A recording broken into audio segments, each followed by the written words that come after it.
नमस्कार दोस्तों, जय श्री कृष्णा। मेरे YouTube चैनल में आपका बहुत बहुत स्वागत है। आज के इस वीडियो में हम आपको कार्तिक मास महात्म्य के 28वें अध्याय की कथा सुना रहे हैं।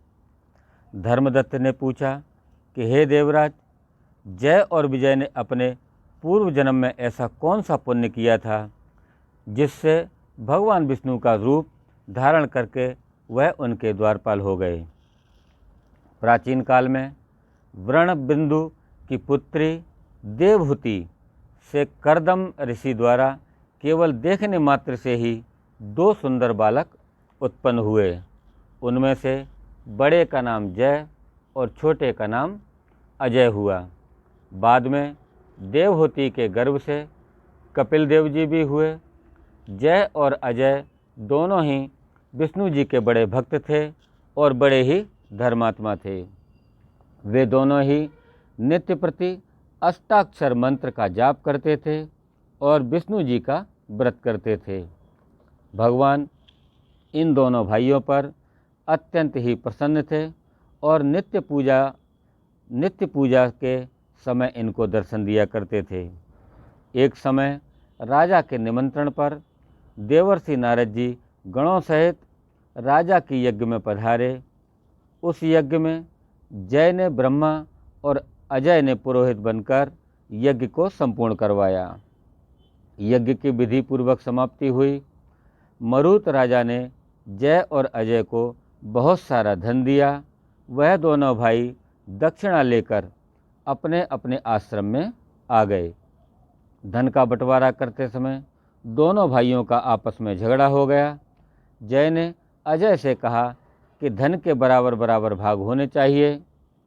अजय ने कहा कि जितना धन जिसको मिला उतना धन उसका ही है। तब जय ने क्रोध में आकर अजय को श्राप दिया कि तुम धन लेकर नहीं देना चाहते हो, इसलिए तुम ग्राह हो जाओ।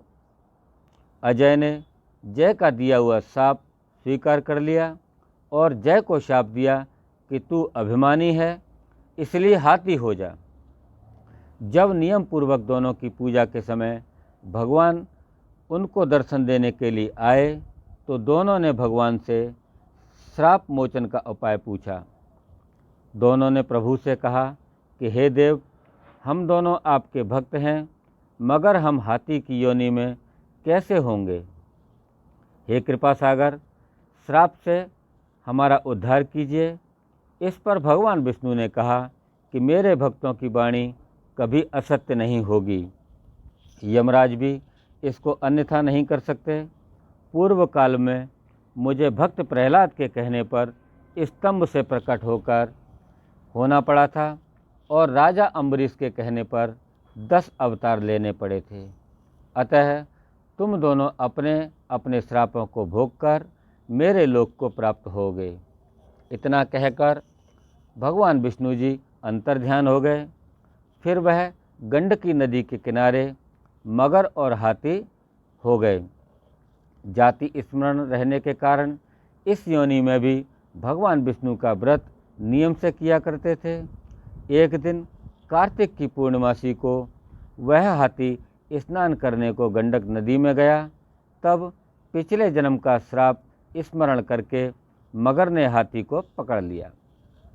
तब हाथी ने भी विष्णु भगवान का स्मरण किया। फिर क्या था, तुरंत ही शंख चक्र गदाधारी और पद्मधारी भगवान ने अपने सुदर्शन चक्र द्वारा उन दोनों को अपने जैसा रूप देकर उन्हें बैकुंठ में ले आए। उसी दिन से उस स्थान का नाम हरि क्षेत्र प्रसिद्ध है। चक्र के आघात से वहाँ के पत्थरों में भी चिन्ह बने हुए हैं। वह दोनों जय और अजय के नाम से आज तक संसार में प्रसिद्ध हैं। हे प्रिय, अपने विष्णु जी के द्वारपालों के संबंध में आपने जो प्रश्न किया था उसका विस्तृत उत्तर मैंने आपको दिया है।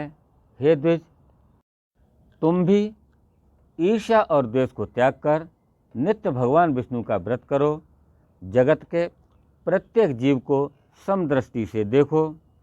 तुला, मकर और मेष की संक्रांति में नित्य प्रातः स्नान किया करो, तुलसी वन की रक्षा किया करो, एकादशी का व्रत किया करो और गौ, ब्राह्मण, वैष्णवों की सेवा के लिए हर समय तैयार रहा करो। व्रत करने वालों को मसूर की दाल और बैगन के साग को कदापि प्रयोग में नहीं लाना चाहिए। हे धर्मदत्त, ऐसा करने पर तुम शरीर त्याग कर हम लोगों के समान गति पाओगे। भगवान विष्णु को प्रसन्न करने वाले इस व्रत के समान फल देने वाला तीर्थ, दान और यज्ञ जैसा कोई दूसरा नहीं है। हे विप्र, तुम धन्य हो, क्योंकि तुमने विष्णु भगवान को प्रसन्न करने वाला व्रत किया है, जिसका आधा फल तुमने कलहा को दिया है। इसके बाद हम कलहा को बैकुंठ में ले जा रहे हैं।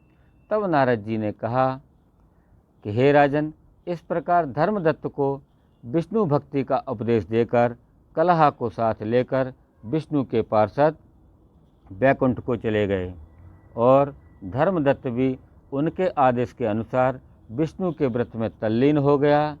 जब उसका देहांत हुआ तो अपनी स्त्रियों के साथ विष्णु लोक को गया। हे राजन, जो कोई भी प्राचीन काल के इस इतिहास को सुनता है, वह अंत में विष्णु लोक को प्राप्त होता है। बोलिए श्री विष्णु भगवान की जय, बोलिए श्री कृष्ण भगवान की जय। तो दोस्तों, यह थी कार्तिक मास महात्म्य के 28वें अध्याय की कथा। इसके आगे की कथा को हम अपने अगले वीडियो में आपको सुनाएंगे। दोस्तों, आप यदि हमारे चैनल पर नए हैं और आपने हमारे चैनल को अभी तक सब्सक्राइब नहीं किया है, तो आप इसे आज ही सब्सक्राइब कर लें और बेल आइकॉन को प्रेस करके उसके नोटिफिकेशन को ऑन कर लें, जिससे हमारे आने वाले सभी वीडियो आपको समय समय पर मिलते रहें। आपको यह कथा पसंद आई हो तो आप हमारे इस वीडियो को लाइक करें और अपने दोस्तों, रिश्तेदारों के साथ में इसको शेयर करें और हमारे इस चैनल को सब्सक्राइब अवश्य करें। धन्यवाद। जय श्री कृष्ण।